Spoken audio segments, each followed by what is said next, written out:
देख रहे हैं नेटवर्क 33 राजकुमार के साथ। तो चलिए बढ़ते हैं आज की कहानी की ओर।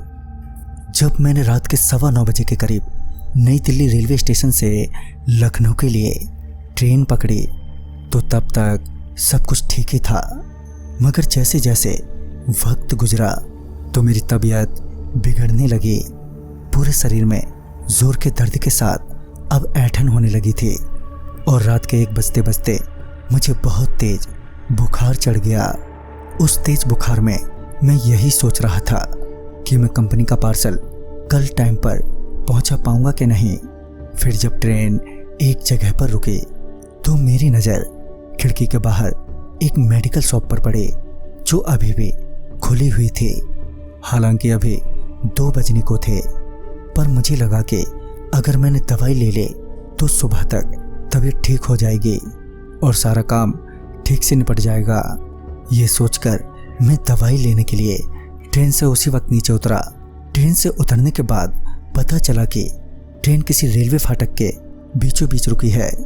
मैं दवाई लेने के लिए ट्रेन से उतर तो गया था, मगर मुझे इस बात की भी चिंता थी कि कहीं पीछे से ट्रेन ना खुल जाए, जिस वजह से मैं थोड़ा और तेज चलने लगा ताकि ट्रेन के खुलने से पहले मैं दवाई लेकर वापस लौट आऊं। मैं अभी पटरियां पार करके उस मेडिकल शॉप की तरफ बढ़ ही रहा था कि मेरी नज़र वहां पर खड़े कुछ कुत्तों पर गई जो उसी मेडिकल शॉप के आगे जमा थे। उन कुत्तों को वहां पर खड़ा देखकर मैं थोड़ा सा डर गया। तभी मैंने देखा कि सभी कुत्ते अचानक ही रोने लगे और रोते हुए उसी मेडिकल शॉप में भीतर जाने लगे।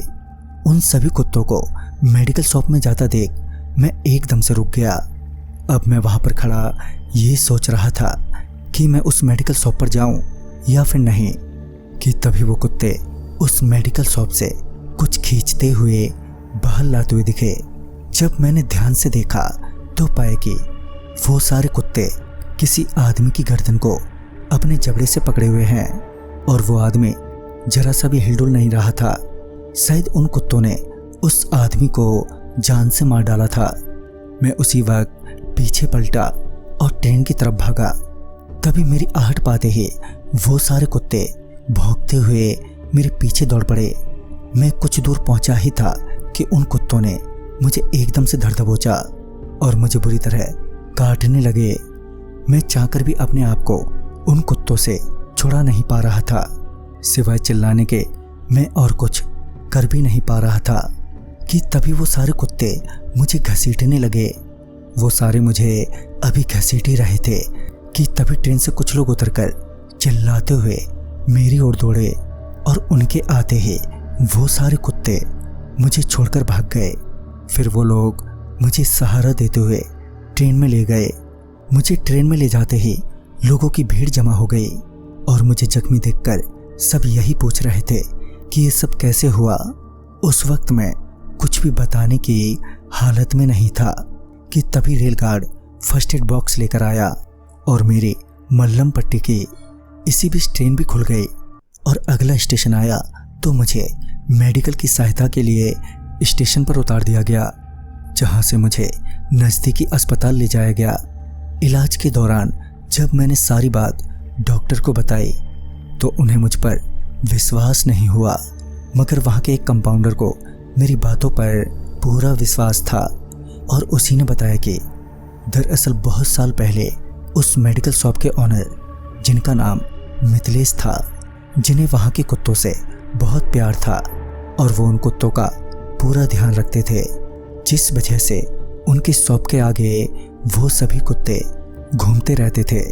और एक रात जब मिथिलेश अपनी शॉप बंदी कर रहे थे कि तभी कुछ गुंडे वहां पर आ पहुंचे और मिथिलेश को लूटने के बाद मिथिलेश की हत्या कर दी, मगर वो गुंडे भी बचकर नहीं निकल पाए। कहते हैं कि उन कुत्तों ने ही उन गुंडों को बुरी तरह से काटा कि उन सारे गुंडों की अंतड़ियां तक बाहर आ गई थी। इस हादसे के बाद वो सारे कुत्ते हर रात उसी शॉप के आगे मिथिलेश के लिए रोते हुए नजर आते हैं। कुछ लोगों का यह भी कहना है कि मिथिलेश को उन कुत्तों के साथ खेलते हुए देखा गया है।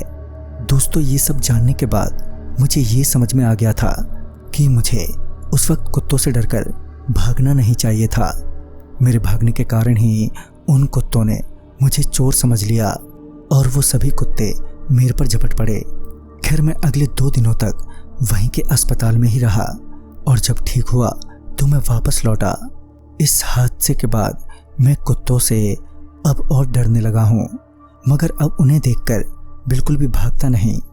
तो दोस्तों, इस कहानी में बस इतना ही। तब तक के लिए बाय एंड टेक केयर।